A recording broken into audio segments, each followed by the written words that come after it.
레위기 2장 1절부터 16절까지 말씀을 본문으로 해서요, 소제의 예물을 여호와께 드리려거든, 소제의 예물을 여호와께 드리려거든 이라는 제목으로 말씀을 나누도록 하겠습니다.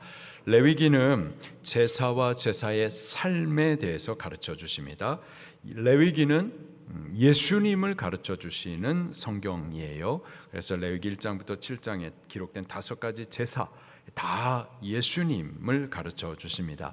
번제는 예수님의 온전한 헌신을, 소제는 예수님의 삶의 제사를, 또 화목제는 예수님과 하나님 우리 사이에 화목케 하신 사역을, 또 속죄제와 속건제는 예수님의 속죄의 사역을 각각 보여주십니다. 예수님을 보지 못하고서는 레위기는 영원히 감추어진 보화와 같아요. 보화인데, 너무나 귀한 말씀인데 감춰져 있어서 영원히 풀 수 없는 그냥 비밀인 거죠. 오직 예수님으로만 풀리고 깨달아 알 수가 있습니다. 우리는 레위기 말씀을 통해서 누구를 보셔야 되죠? 예수님을 보셔야만 하겠습니다. 우리가 지난 주일에는 번제를 통하여서 예수님의 온전한 헌신에 대해서 보았었어요. 오늘 소제를 통하여서 예수님 삶의 제사를 또 같이 보도록 하겠습니다. 번제는 짐승을 제물로 바쳐드리는 제사임에 반해서 소제는 곡식으로 제사를 올려드립니다. 번제는 짐승을 잡아 그 피를 흘리는 데 비해서 소제는 피 없이 드리는 제사예요. 피는 장차 제물되어 십자가 제단에서 피 흘려주실 예수 그리스도의 죽음을 상징하죠. 피 없이 드리는 이 소제는요, 그리스도의 죽음보다는 그분의 의로운 삶을 통하여서 올려지게 될 제사, 그 삶의 제사를 가르쳐 주시는 겁니다. 예수님은 십자가에서 죽으신 것뿐만이 아니라 그의 의로운 삶으로 하나님 받으실 만한 제사를 올려드리셨습니다. 오늘 우리 소제를 통하여서 예수님께서 어떻게 의로운 삶으로 하나님 앞에 받으실 만한 제사를 올려드렸는지 같이 보도록 하고요. 그리고 그리스도의 성도로서 우리도 삶의 제사, 어떻게 거룩한 삶을 통하여 하나님 앞에 예배를 드릴 수 있는지 같이 배울 수 있게 되기를 예수님 이름으로 축원합니다. 로마서 말씀을 같이 보도록 할게요. 로마서 12장. 로마서 12장.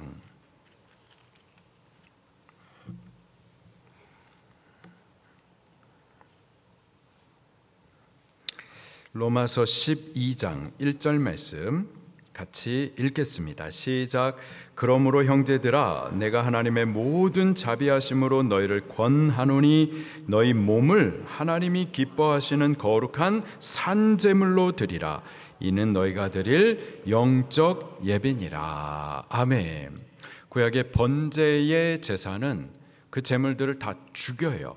죽여서 피를 쏟아내고 조각조각 잘라내고 또 제단에다가 나무와 함께 불살라 죽여버리면서 그렇게 제사를 올려드리죠. 그런데 바울은 우리들에게 너희의 몸을 죽여가지고 하나님 앞에 제사를 하지 말고 산 제물로 올려드리라. 살아있는 채로 우리의 몸을 제물로 올려드리라. 이게 무슨 말일까요? 죽은 제물로 올리는 것이 아니라 삶으로서, 우리의 거룩하고 의로운 삶으로서 하나님 받으실 제사를 올려드리라라는 겁니다. 우리 예수님께서 어떻게 삶으로, 거룩하고 의로운 삶으로 하나님 앞에 소제의 제사를 올려드렸는지 배우고 우리들도 그와 같이 거룩하고 의로운 헌신의 삶으로 하나님 받으실 만한 예배를 시작할 수 있기를 예수님 이름으로 축원합니다. 1절 말씀을 같이 읽겠습니다. 시작. 누구든지 소제의 예물을 고운 가루로 예물을 삼아 그 위에 기름을 붓고 또 그 위에 유향을 놓아. 아멘. 소제로 올려드리는 예물은 곡식이에요. 곡식으로 예물을 드리되 그냥 그 곡식 그대로를 드리는 것이 아니라 반드시 그놈을 갖다가 찢고 빻아서 고운 가루로 올려드려야만 합니다. 여기서 고운, 곱다라는 이 단어의 히브리식 원어적인 그 의미는 흔들다라는 뜻이 있어요. 흔들다. 곡식 제사를 드릴 때 이 곡식의 알갱이 그대로 하나님 앞에 드려서는 안 되고 반드시 그것을 절구에다 놓고 막 빻는 거예요. 찢는 겁니다. 그래서 그 알갱이를, 그 형체를 다 부숴 버리는 거죠. 언제까지 부술까요? 가루가 될 때까지 부수는 거예요. 그리고 그 잘게 부수어진 그 가루를 또 그대로 하나님 앞에 올려드리는 것이 아니라 고운 채 위에다가 그 부서진 이 옹이로 막 찐 그 부서진 가루 곡식을 이 고운 채 위에다가 뿌리고 그 다음에 흔들어 대는 거죠. 그리고 흔들어서 이 고운 채 아래로 나온 고운 가루, 그놈을 하나님 앞에 소제의 제물로 바쳐 드리는 겁니다. 여기 고운 가루, 이 고운 가루는 장차 소제의 제물이 되실 예수님의 고난 희생의 삶을 상징합니다. 예수님은 우리를 위한 소제물이 되시기 위해서요, 철저히 자기 자신을 깨뜨리셨습니다. 부서뜨리시고 빠지셨어요. 하늘의 영광과 보좌 그거 다 벗어버리고 이 땅에 오셔가지고는 절구에 빠지듯 욕을 당하시고 수치를 보시고 채찍에 맞으셨습니다. 그리고 십자가에서 못 박히고 죽으시기까지 완전하게 부서지고 빠져서 가루와 같이 되셨어요. 1절 말씀에 보면은 이렇게 기록하고 있습니다. 누구든지 소제의 예물을 여호와께 드리려거든 고운 가루로 예물을 삼으라. 우리도 소제의 예물을 여호와 하나님 앞에 드려야만 하겠는데, 그렇게 되기 위하여서는 우리 자신이 고운 가루가 되셔야만 하겠습니다. 고운 가루가 된다. 이게 어떤 의미인데요? 예수님처럼 절구에 들어가서 빠지셔야만 하는 거예요. 깨지고 부서지고. 예수님께서 십자가에 달리시듯 우리들도 십자가에서 그 정과 욕과 혈과 육이 완전히 못 박히셔야만 한다라는 거죠.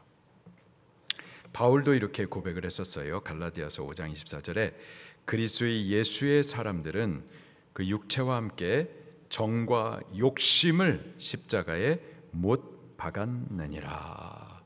그리스도 예수의 사람들, 예수님 믿는 자들, 예수님의 참 제자들, 예수님을 섬기는 자들, 오늘 우리가 예수님의 사람들인 줄로 믿습니다.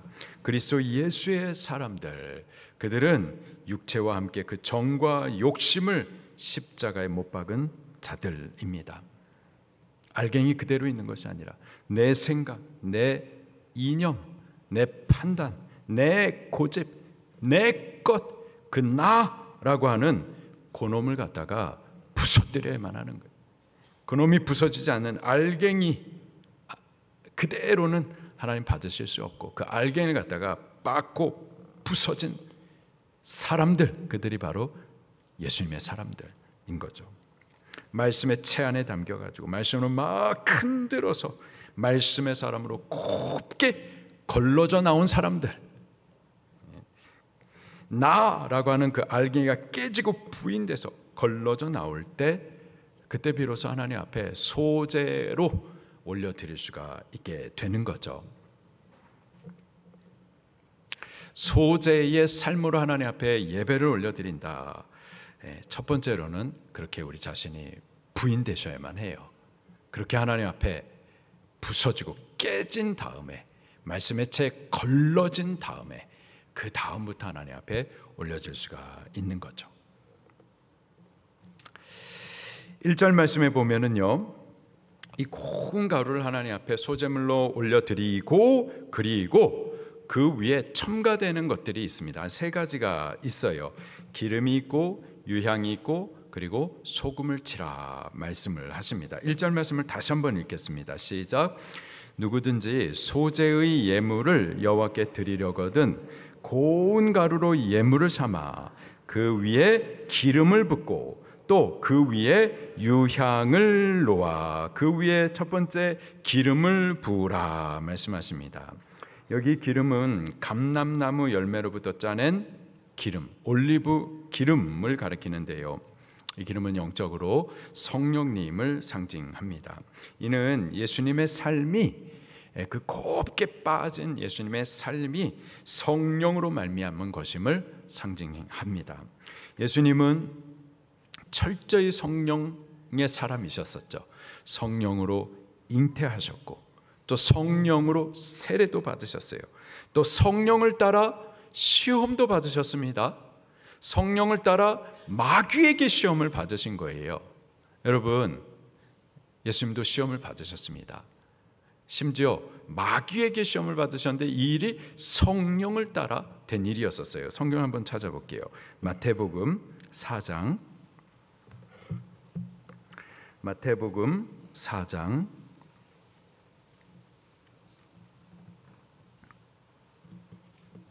1절 말씀 시작. 그때에 예수께서 성령에게 이끌리어 마귀에게 시험을 받으러 광야로 가사, 마귀에게 시험을 받으러 가셨는데 이것조차도 성령을 따라 하셨었던 거예요. 예수님은 그렇게 철저하게 성령으로 사셨어요. 성령의 인도를 따라 사시고 또 성령을 따라서 늘 기도도 하셨고 또 성령의 능력으로 사명도 하셨었죠. 예수님은 성령이 아니고서는 하나라도 자의로 행하시거나 말씀하지 않으셨습니다. 오늘 우리들도요, 소재의 삶을 살아드려야 되는데 우리의 삶의 제사를 하나님 앞에 올려드려야만 하겠는데 먼저는 고운 가루가 되어야만 하겠고요. 고운 가루가 되면 그 위에 성령님이 우리 위에 임재해 주십니다.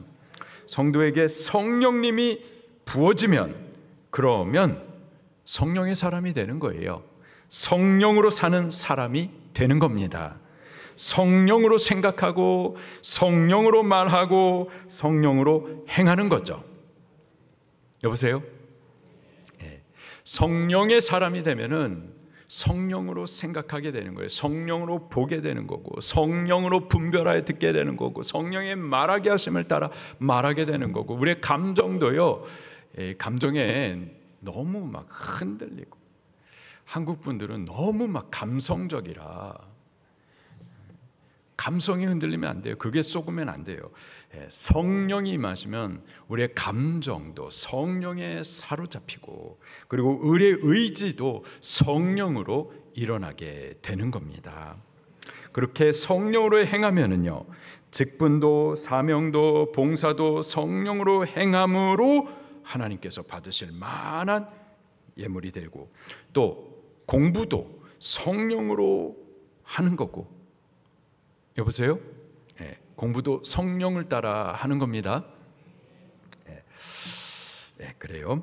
또 사업도 장사도 내 수단과 방법이 아니라 성령을 따라 하는 거고 또 보내신 각자의 자리에서 삶의 자리에서 맡겨주신 모든 일들 그런 것들을 성령으로 행할 때 그것이 하나님께 올려지는 지극히 거룩한 삶의 제사 소제가 될 수가 있는 겁니다. 우리 성령을 사모하십시다. 성령을 구하십시다. 성령 받기 위하여서 먼저 우리 자신을 고운 가루와 같이 부인하십시다. 할렐루야. 성령을 따라 살기를 원하면서 자기의 고집은 안 버려. 말씀을 따라 하나님의 뜻을 따라 주를 섬기겠다 하면서 말씀을 따르는 것이 아니라 끝까지 자기의 이념을 따라가고 부인하지 않은 그러면서 성령을 구해 안 돼요. 먼저는 부서져야만 합니다. 자기를 좀 부인하셔야 돼요. 부인하여서 고운 가루가 될 때 그때 성령님께서 우리 위에 임하여 주시는 거죠. 두 번째로는요, 이 고운 가루 위에 또 유향을 놓으라 말씀하십니다. 유향은 향기 나는 기름이에요. 감람과에 속하는 유향나무로부터 짜서 만들어진 고급 향유입니다. 이 유향의 영적인 의미는 한 두 가지가 있는데, 첫 번째로 기도를 상징을 합니다. 요한계시록 8장 4절에 향연이 성도의 기도와 함께 천사의 손으로부터 하나님 앞으로 올라간다. 향연이, 여기 유향, 태워진 그 연기가 성도의 기도와 함께 천사의 손으로부터 하나님께로 올라간다 말씀을 하세요. 시편 142편에는 나의 기도가 주 앞에 분향함 같이 되게 해달라, 그렇게 또 고백을 하고 있어요. 이렇게 유향은 성도의 기도를 상징해요. 이 소재에 유향이 있어야 하듯이 성도의 삶에도요 반드시 기도가 있어야 합니다. 소재의 제물이 되신 예수님의 삶 가운데 빠지지 않은 것, 바로 기도이죠. 예수님의 삶은 기도하셨던 삶이었었어요. 습관을 따라 새벽 미명을 깨워 그렇게 기도하면서 하루를 시작하셨고요. 또 모든 중요한 일 앞서서 꼭 먼저 기도하셨습니다. 12명의 제자를 선택하시기에 앞서서 밤새도록 기도하셨어요. 그리고 오병이어의 기적을 나타내시기 전에도 먼저 그 오병이어 축사하시면서 기도하셨습니다.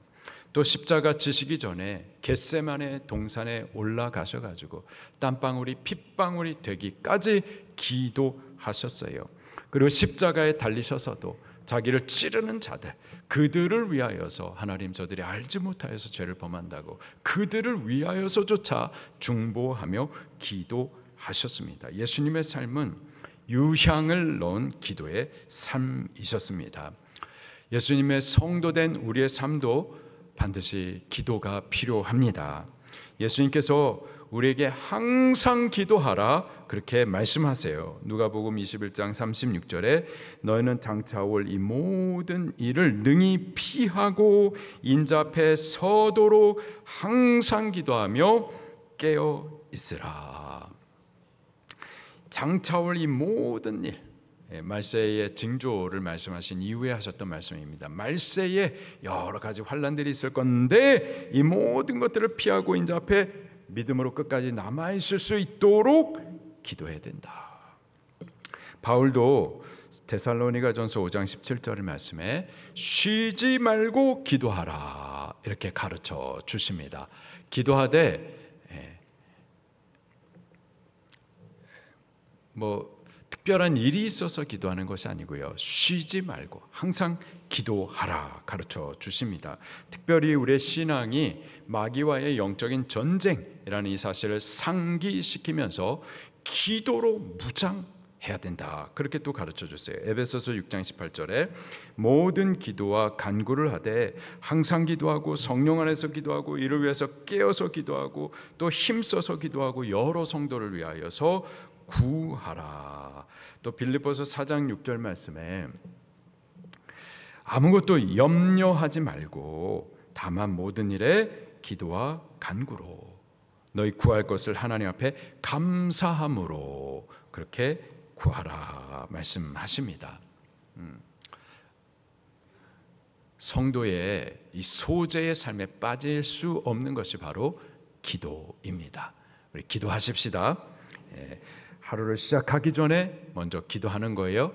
모든 중요한 일 앞서서 먼저 기도하는 겁니다.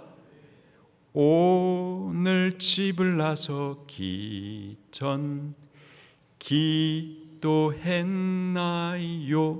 이 찬송을 모르세요? 제가 너무 오래됐나요? 오늘 받을 은총 위에 기도했나요? 기도는 우리의 안식 빛으로 인도하리.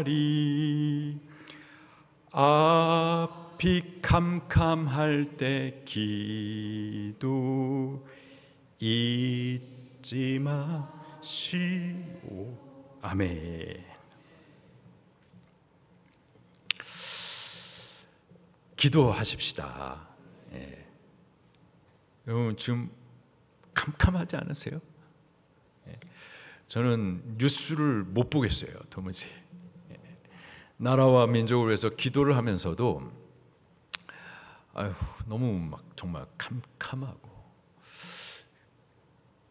더욱 기도하십시다. 예. 또 질병으로 고통당하시는 분들 기도하십시다. 또 사업에 어려움 있죠. 기도하십시다. 기도하지 않으면은 살 수가 없어요. 그러나 또 우리 기도하면은 하나님께서 들으시고 그거 위대한 일들을 나타내시는 줄로 믿습니다. 그리고 기도할 때 우리의 삶을 거룩하게 의롭게 하나님 받으실 만한 소재의 제사로 그렇게 살아드릴 수 있게 되는 줄로 믿습니다. 기도하십시다. 하루를 시작하기 전에 기도하는 거예요. 모든 중요한 일 앞서서 기도하는 겁니다. 오병이어밖에 없는 그런 빈곤한 상황 가운데에서 기도하는 겁니다. 곤고한 상황에 있을 때 염려하는 것이 아니라 기도하는 겁니다. 기도의 삶이 하나님께서 받으실 만한 향기 있는 소재가 될 수가 있는 거죠. 여기 유향을 뿌리라 했는데 유향의 두 번째 영적인 의미는요, 좀 향기 있는 삶을 또 말합니다. 기도의 삶이기도 하고 향기 있는 삶이기도 해요. 고린도후서 2장 15절 말씀에 우리는 구원받은 자들에게나 망하는 자들에게나 하나님 앞에서 그리스도의 향기라고 말씀을 하십니다. 성도된 우리들 안에는 향기가 있어야 돼요. 그리스도의 향기가 우리를 통하여서 흘러가야만 하겠습니다. 예수님 주변에는 항상 많은 사람들이 모여 있었었죠. 그 많은 사람들 중에서는요, 창기와 세리와 죄인들도 있었어요. 죄인들인데 의로우신 예수님 앞에 가까이 갔었습니다. 의로운 그분께 이 죄인들, 이 더러운 것들, 이러한 정죄를 받을까 봐 두려워서 오기를 피한 것이 아니라 오히려 그 예수님 앞에 더 가까이 나아갔었어요. 왜요? 그분께는 죄 용서함과 용납하심과 사랑의 향기가 나섰기 때문에 그래요. 그분에게 가면은 나를 용납해 주실 것이다 라는 사랑의 향기가 났기 때문에 그 향기를 따라 예수님 앞에 가까이 나갈 수가 있었던 거죠. 우리에게도요, 그리스도 닮은 삶의 향기가 있게 되기를 예수님 이름으로 축원합니다. 사람들이 나에게서 나는 그 향기로 인해서 가까이 오고 싶어야만 하겠어요. 죄 용서함과 용납, 사랑의 향기가 나를 통해서 좀 흘러가서 그 좋은 향기로 인하여서 나에게 좀 가까이 올 수 있게 되기를, 사람들이 가까이 하고 싶은 사람이 되면은 좋겠습니다. 우리를 통해서 예수님을 알고 싶어하고 우리를 통해서 예수님이 드러나는 향기가 있게 되기를 예수님 이름으로 축원합니다. 어떻게 그렇게 될 수 있을까요? 예수님을 닮아야 되는데 기도해야만 될 줄로 믿습니다. 예수님 항상 기도하셨죠. 우리도 예수님 따라서 항상 기도에 향을 필 때 우리의 삶을 통하여서 예수님 닮은 그 사랑의 향기가 흐르게 될 줄로 믿습니다. 이건 사실 그래요. 사실 기도하면 성령님 내주해 주시고 충만하시면, 내가 사는 것이 아니라 내 안에 성령님께서 나를 살아주시면, 그럼 예수님 닮은 삶을 살게 되어지고 예수님 닮은 향기가 나를 통해서 흐르게 되어 있어요. 근데 그게 내가 사는 게 아니에요. 예수님이 내 안에서 나를 살아주시는 거지. 제가 기도를 안 하잖아요. 제가 목사여서 하나님 앞에 늘 감사한 것 중에, 저도 얼마나 죄짓기 좋아하고 또 죄에 무력하고 약하고 그래가지고 얼마나 죄에 많이 넘어지고 그렇게 생겼잖아요. 그래도 목사이기 때문에 매일마다 새벽을 깨워서 예배를 제가 안 하면 안 되잖아요. 이거는 제가 하기도 하지만 어쩔 수 없이 해야만 하는. 근데 이게 저의 삶을 거룩하게 묶어주신다고요. 그래서 이 새벽에 그렇게 기도를 하는데, 근데 이 새벽을 깨워서 기도를 안 하잖아요. 안 할 수 있는 형편이 될 때 기도를 안 하고 하루 살 수 있어요. 이틀, 한 3일쯤 되면 벌써 원래 제 모습이 드러납니다. 원래 제 모습이 아주 못된 게 막 드러나요. 막 혈기도 드러나고 짜증도 드러나고 제 안에 평안이 없으니까 옆에 사람들까지 막 긁어대기 시작을 하는 거예요. 이게 원래 제 모습이었다고요. 근데 기도하다 보니까 성령님이 제 안에 임하시고 성령님이 나를 살아주시고 그러다 보니까 예수님 닮은 조금 비슷한 삶을 살아가게 되어지고 예수님의 향기가 저를 통해서 흐르게 되어지고 저를 통해서 예수님을 조금 보게 되는 거죠. 우리들에게 예수님 닮은 향기가 나기를 축원합니다. 그렇게 되기 위해서 우리 기도하십시다. 기도하면서 성령님을 모시십시다. 자, 세 번째로요. 세 번째로 이 고운 가루에 첫 번째로 기름, 두 번째로 유향, 세 번째로는 소금을 치라. 그렇게 또 말씀을 하세요. 13절 말씀입니다. 시작. 내 모든 소재물에 소금을 치라. 내 하나님의 언약의 소금을 내 소재에 빼지 못할지니 내 모든 예물에 소금을 드릴지니라. 아멘. 여기 소금을 소개할 때 하나님의 언약의 소금이라고 이렇게 표현을 하고 있습니다. 소금은 하나님의 언약을 상징해요. 하나님의 말씀을 상징합니다. 이 소재물에 소금을 치라라는 것은 언약의 말씀을 믿는 믿음을 더하라라는 의미입니다. 말씀을 믿는 믿음으로 사는 삶을 말하는 거예요. 소재는 삶을 통해서 올려드리는 제사죠. 우리의 삶은 말씀을 믿는, 말씀을 순종하는 믿음의 삶이어야만 하겠습니다. 믿음이 뭔데요? 여러분, 뭘 믿는 거예요? 하나님의 언약의 말씀을 믿는 겁니다. 그게 믿음이에요. 우리 성도님들 간에 서로 이렇게 말씀하실 때 보면 믿음대로 하세요. 근데 그게 무슨 뜻인가 보면 형편대로 하세요, 이런 뜻이에요. 형편대로 하는 거, 그거는 믿음이 아닙니다. 형편대로 하는 게 아니라 말씀대로 하는 게 믿음이에요. 내 형편이 어려워도, 내 형편이 지금 당장에 너무 바빠도 형편대로 하는 게 아니라 말씀이면 말씀을 믿고 말씀대로 하는 게, 그게 믿음이라고요. 우리는 믿음대로 하셔야만 합니다. 말씀을 믿고 말씀대로 하는 것, 그게 믿음이에요. 그것이 이 소재물에 소금을 치는 것과 같습니다. 사사시대, 이스라엘 역사 가운데 가장 암흑시대였었죠. 그 시대의 특징을 한마디로 말하면은 사사기 21장 마지막 절, 사사기 마지막 장 마지막 절, 그 내용은 사람이 각기 자기 소견에 옳은 대로 행하였더라. 말씀대로 행하는 것이 아니라 어떻게 행하였다고요? 자기 소견에 옳은 대로 행하였었어요. 자기 지식대로, 자기 생각대로, 자기 이념대로, 자기 고집대로, 자기 소견에 옳다 하는 대로 행했었던 거죠. 자기 소견에 옳다 하는 대로 행하면서 하나님 앞에서는 도무지 받으실 만할 수 없는 가증한 죄악들을 범했었던 겁니다. 하나님 말씀대로 하지 않는 모든 것이, 그거는 죄예요. 여러분,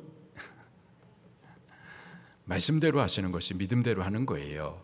말씀대로 하는 것이 소금을 치는 거고, 말씀대로 하는 것이 하나님 받으실 만한 소재의 삶이 될 수가 있는 겁니다. 예수님 믿는다고 하면서 말씀대로 안 해요. 학교에서 진화론 배워가지고 진화론적인 사고로 사는 거예요. 분명히 창세기 1장 1절에 태초에 하나님이 천지를 창조하시니라 창조를 선포해 주시고 하나님은 창조주 하나님이라고 가르쳐 주시는데 안 믿어. 신학자들이 안 믿어. 목사님들이 안 믿어. 그래서 진화론적인 사고로 성경을 가르쳐 주고 유신 진화론 그런 것을 지금 신학교에서 가르친다니까요. 성경을 안 믿는 거예요. 왜? 말씀보다 자기가 더 똑똑하니까. 어떻게 창조가 될 수가 있는가? 자기 생각으로는 이해가 안 되니까 안 믿어버리는 거예요.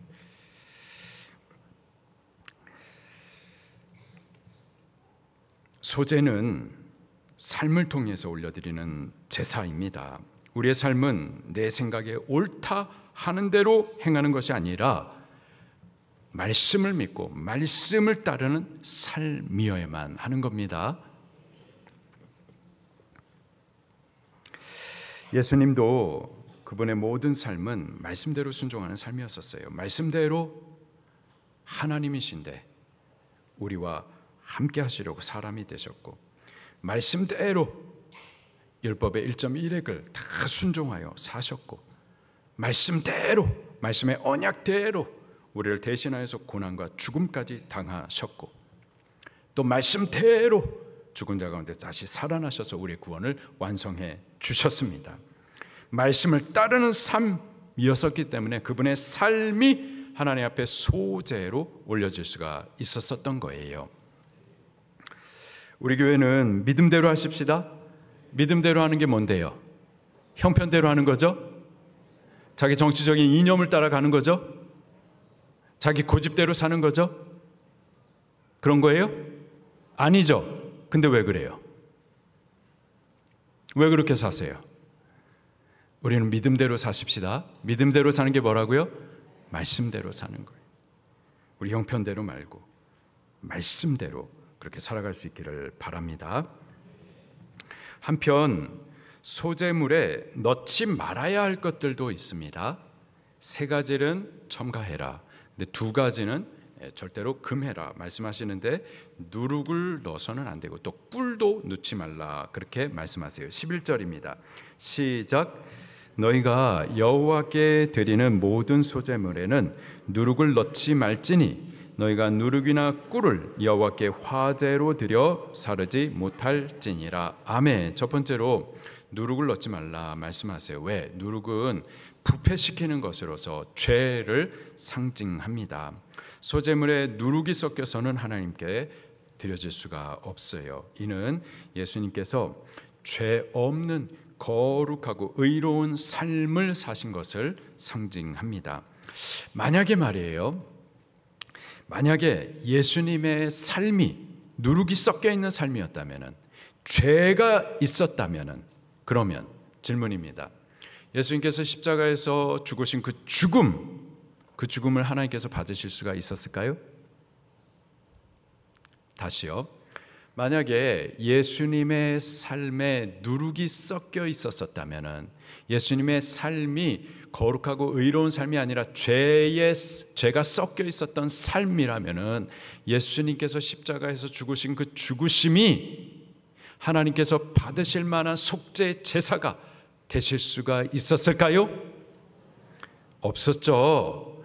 예수님께서 만약에 죄를 범하셨다면 예수님의 십자가 죽으심은 그냥 또 다른 한 명의 죄인의 죽음과 같은 거예요. 우리의 죽음과 전혀 다르지 않습니다. 그분이 범죄해가지고 그래서 십자가에 죽으셨다면 당신의 죄 때문에 죄의 형벌을 받아 죽으신 거고, 그분의 죽으심이 우리의 죄를 대신 지불할 수가 없는 거예요. 하나님 앞에 속죄의 제사가 될 수가 없는 겁니다. 하나님 받으실 수가 없는 거예요.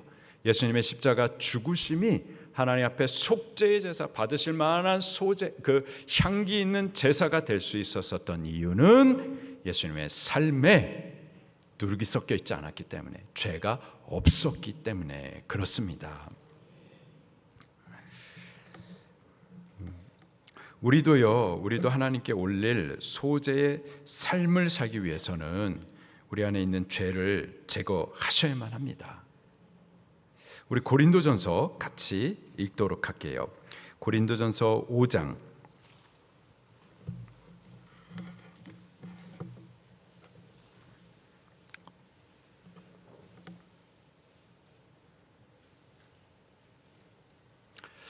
고린도전서 5장. 고린도 지역은 아주 음란한 지역이었었습니다. 그래서 이러한 말도 있어요. 저 사람 고린도 출신이야, 고린도 지역 출신이야. 이 말은 저 사람 아주 성적 문란한 사람이야, 이런 말이 있을 정도로 고린도 지역은 아주 음행이 쩌들어 있는, 음행이 그냥 문화였었던 동네였어요. 그런데 바로 그것에 바울이 복음을 선포하기 시작했고, 그 복음을 믿는 자들이 예수님을 믿고 또 교회가 되어진 거죠. 자, 교회가 됐어요. 그러나 아직까지 저들의 삶에 이런 음란의 문제들이 있었던 거죠.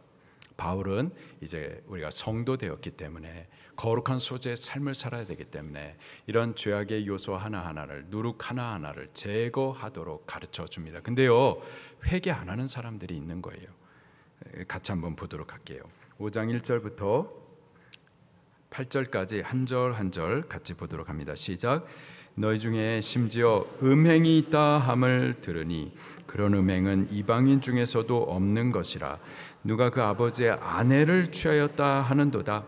그리하고도 너희가 오히려 교만하여져서 어찌하여 통한이 여기지 아니하고 그 일 행한 자를 너희 중에서 쫓아내지 아니하였느냐. 이런 음행의 죄악이 있었는데 교회가 이것을 방치했었던 거죠. 회개를 하지 않고 통한이 여기지 않고 그냥 방치했었던 거예요. 3절부터 계속 봅니다. 시작. 내가 실로 몸으로는 떠나 있으나 영으로는 함께 있어서 거기 있는 것 같이 이런 일 행한 자를 이미 판단하였노라. 주 예수의 이름으로 너희가 내 영과 함께 모여서 우리 주 예수의 능력으로 이런 자를 사탄에게 내주었으니 육신은 멸하고 영은 주 예수의 날에 구원을 받게 하려 함이라. 아멘. 이런 자를 사탄에게 내주었다. 우리가 이 말씀을 배웠었죠. 이게 무슨 뜻이라고 그랬죠? 교회 바깥으로, 교회 바깥은 이 세상인데 이 세상 나라 임금은 사탄입니다. 사탄이 통치하는 나라가 이 세상이에요. 교회 밖은 사탄의 왕국입니다. 이를 사탄에게 내주었다. 이 말은 교회 바깥으로 출교했다라는 말이에요. 그렇게 되면 어떻게 되는데요? 그 육신은 멸하고 영은 주 예수의 날에 구원을 받게 하려 함이라. 사탄에게 내주었다 그래가지고 영을 지옥으로 끌고 가지는 못합니다. 그렇기 때문에 마귀란 놈은 그 육체를 갖다, 그 인생을 갖다 막 갈기갈기 찢어 죽이기까지 하는 거죠. 갈기갈기 찢어 죽게 하더라도 그 영혼은 구원을 받도록 교회 바깥으로 출교한다라는 거예요. 아니 어떻게 바울이 이럴 수가 있습니까? 어떻게 교회가 이럴 수가 있습니까? 교회는 이렇게 하면 안 되는 것 아닙니까? 바울 이러면 안 되는 거, 하나님 이러면 안 되는 것 아닙니까? 가 아니라 우리가 이런 죄를 범하면 안 되는 거죠. 우리가 회개 안 하면 안 되는 거죠. 질문을 이렇게 하셔야지. 왜 하나님 그렇게 하십니까? 이게 무슨 잘못된 질문이에요, 성도가. 우리가 죄를, 이러한 누룩의 죄를 범하면 안 되는 거고, 이러한 회개를 하지 않으면 안 되는 거예요. 하나님께서는 한 영혼에 대해서도 최선을 다하지만은, 그러나 교회 공동체에 대해서도 거룩함을 지키시기를 원하십니다. 그래서 어떻게 해야 되겠느냐? 6절부터 계속해서 같이 있습니다. 시작. 너희가 자랑하는 것이 옳지 아니하도다. 적은 누룩이 온 덩어리에 퍼지는 것을 알지 못하느냐? 너희는 누룩 없는 자인데 새 덩어리가 되기 위하여 묵은 누룩을 내버리라. 우리의 유월절 양 곧 그리스도께서 희생되셨느니라.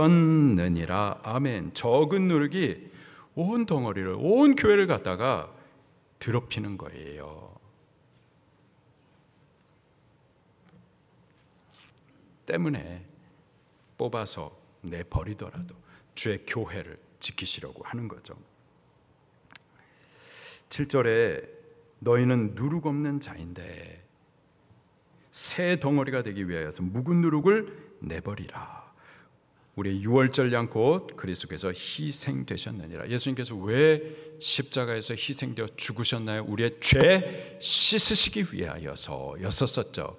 우리의 죄를 씻으시기 위해서 예수님께서 희생당하여 죽기까지 하셨는데 다시 죄를 끌고 와가지고 우리 자신을 더럽힌다. 예수님의 죽음을 갖다가 헛되게 한다. 그렇게 해서는 안 된다라는 거죠. 우리는 누룩 없는 자인데, 죄사함을 받은 자인데 이제 새 누룩이 되기 위하여서 우리가 살아왔었던 삶에 묻어있는 이 누룩들을 이제 하나하나 제거해 나가기 시작하면서 누룩 없는 소재의 삶을 살아가야 하는 겁니다. 8절 말씀 시작. 이러므로 우리가 명절을 지키되 묵은 누룩으로도 말고 악하고 악에 찬 누룩으로도 말고 누룩 없이 오직 순전함과 진실함의 떡으로 하자. 아멘. 우리가 명절을 지키되 유월절 명절. 유월절은 구원의 절기이죠. 우리 신약 시대는 유월절 절기를 지키는 것과 같습니다. 성도는 유월절 구원의 절기를 사는 자들인 거예요. 우리가 이 절기를 지키되 이제 죄악의 누룩 말고 누룩 없는 거룩한 삶으로 그렇게 이 절기를 지켜나가야만 하는 겁니다. 할렐루야. 자, 마지막으로 이 소재물에다가 꿀을 넣지 말라 이렇게 말씀을 하세요. 꿀은 달콤한 건데요, 육체의 죄악의 쾌락을 상징을 합니다. 예수님께서는 육신적 재미를 붙이신 예수님께서 육신적 재미를 붙이시지 않은 것과 이 세상에 대해서 머리를 두지 않고 사실 것에 대해서 상징해 주십니다. 우리도요, 성도로서 하나님을 예배하는 삶을 살 때에 이 꿀을 첨가해서는 안 돼요. 이 육신적인 죄악의 쾌락을 따라 살아서는 안 되겠습니다. 재미없이 살라라는 말은 아니고요, 죄악의 쾌락을 쫓아 살면은 안 된다라는 겁니다. 여보세요? 성도님, 재미있게 사세요. 재미있게 사세요. 그러나 죄악의 쾌락을 쫓아 살지 마시기를 바랍니다. 재미있게 사는 것과 죄악의 쾌락을 쫓아 사는 것은 달라요. 우리가 거룩함 안에도 즐거움이 있어요. 주님을 헌신하며 삶이 이 안에도 재미가 있습니다. 재미있게 사세요. 그러나 죄악의 쾌락을 쫓아 살지는 마시기를 바랍니다. 죄악의 쾌락들, 꿀을 첨가하는 것들 어떤 것들일까요? 주말에 셀레베 대신 술 친구들과 술 먹고 취하는 것, 수요 예배 대신 집에서 지금 불륜 드라마 보고 있는 것, 주일 범하고 여행하는 거. 여행하셔도 돼요. 근데 주일을 범하기까지 여행하는 거, 여전도에 기도에 안 가고 카페에 모여가지고 꽁집사님에 대해서 비방하면서 스트레스 풀며 대화하는 거, 이런 것들은 달콤한 육신적인 재미가 있으니까 자꾸 그거 하는 거예요. 그러나 소재의 삶을 사는 성도에게는 합당치 않습니다. 그렇게 살면서 그 삶이 하나님 앞에 소재로 드려질 수는 없는 거예요. 거룩한 즐거움을 사시기를 예수님 이름으로 축원합니다. 그래서 기도하면서 응답받은 감격을 서로 나누면서 기뻐하시는 삶을 사시기를 바랍니다. 셀예배 시간에 나에게 주신 말씀, 내 삶에 적용된 말씀, 또 자원하는 결단의 은혜를 나누면서 그 안에 기쁨들을 누리시기를 바랍니다. 주일을 거룩하게 성수하시면서 여호와 하나님 안에 누리는 그 즐거움들을 맛보시기를 바랍니다. 주 안에 누리는 즐거움이 있어요. 거룩한 기쁨을 누려 살 수가 있습니다. 아멘입니까? 어떤 권사님께서 우리 목사님 불쌍해서 어떻게 하나, 저를 사랑하시고 염려해서 하시는 말씀인데, 우리 목사님 불쌍해서 어떻게 하나, 세상에 재밌는 것도 없고, 그런 말씀 하시더라고요. 근데 저는 제가 누구한테도 여쭤봤지만은 선교 가는 게 쉽지는 않죠. 근데 선교 갔다 오면 항상 좋아요. 제가 지금 네팔 선교를 또 이렇게 준비를 하는데 제가 마음에 부담이 있습니다. 가는 거가. 근데 갔다 오고 나면은 좋아요. 그래요. 그 이제 선교 가면은 좋습니다. 그래서 질문을 했어요.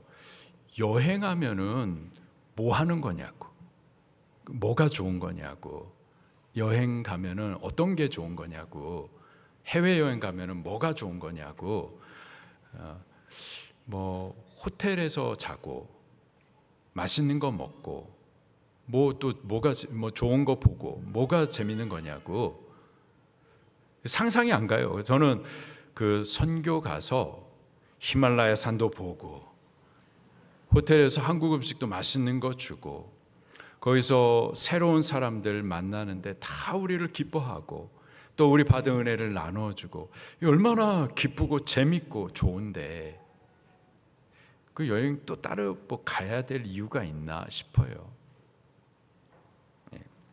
하여튼 저는 여호와 하나님 안에서 누리고 즐거워하는 것들이 굉장히 많습니다. 재밌게 살아요. 즐거워요. 여호와 하나님 안에 누릴 수 있는 것들이, 즐거운 것, 기쁜 것들이 많이 있습니다.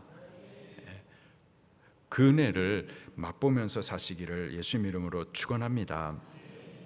우리가 그런 것들을 추구하지 않으니까, 그런 것들을 알지 못하니까 자꾸 허무한 마음을 세상의 죄악의 쾌락 안에서 채우려고 하는 거죠. 여호와 하나님 안에 더 즐거운 것이 있습니다.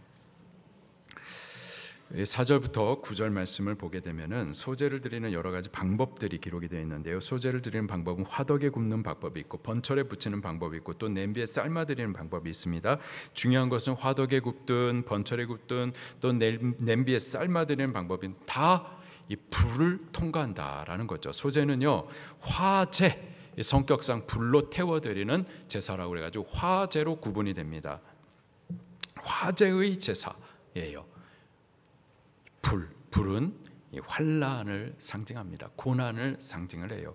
예수님께서 그리스도로 우리를 위해서 제물이 되실 때 화덕에 구워지는 것과 같이, 번철에 붙여지는 것과 같이, 냄비에 삶아지는 것과 같은 고난을 당하셨어요. 예수님께서 이루신 의로운 삶은 십자가의 길, 좁고 협착한 고난의 길이었었습니다. 불에 태워지는 삶, 고난을 통과하는 삶이었었죠. 소재 제사는요, 불로 태워지는 제사입니다. 불같은 고난이 없고 시험을 통과하는 것이 없으면은 하나님 앞에 드려질 만한 것도 없는 거죠.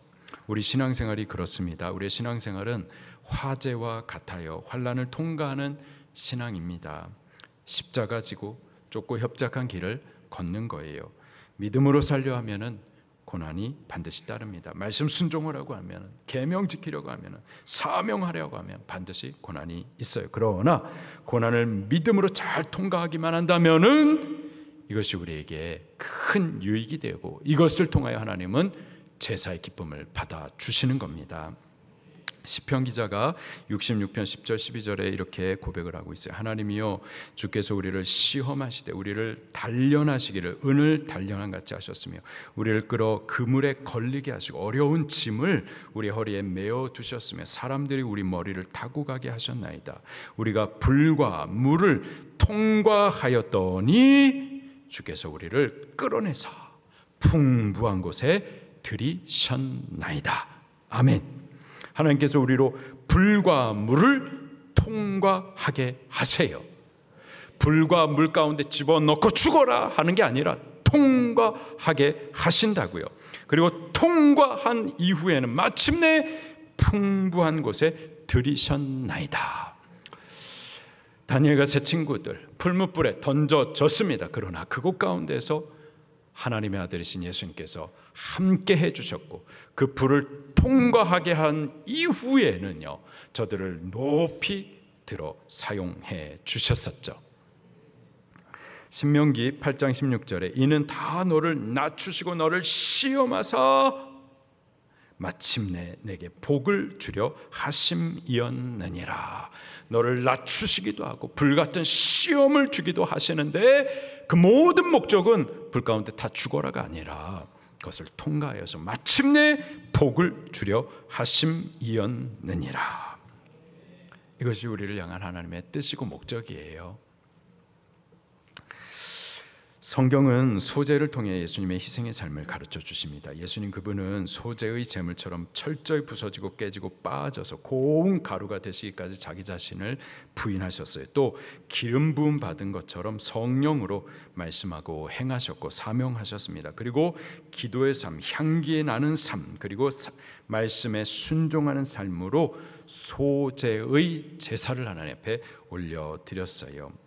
그리스도 예수의 사람들, 그들은 예수님을 닮은 사람들, 예수님을 따라 소재의 삶을 사는 사람들입니다. 우리가 예수 그리스도의 사람들인 줄로 믿습니다.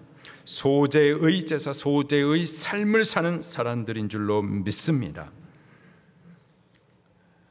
이를 위해서 우리도 우리 원래의 알갱이 그대로 말고 이것으로는 하나님 앞에 올려질 수가 없으니 우리 자신을 말씀의 방망이 가운데 좀 빠지고 깨지고 부서지고 말씀의 책 가운데 걸러져서 고운 가루가 꼭 될 수 있기를 예수님 이름으로 축원합니다.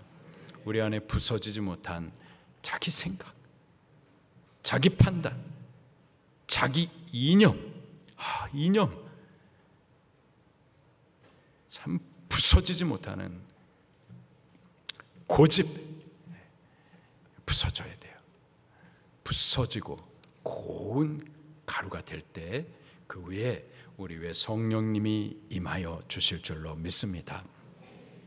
그리고 기도의 삶, 향기 있는 선한 삶, 그리고 말씀을 따르는 믿음의 삶, 불을 통과하는 삶을 통하여서 우리도 하나님 앞에 받으실 만한 향기 있는 소재의 삶을 살아들 수 있기를 예수님 이름으로 축원합니다.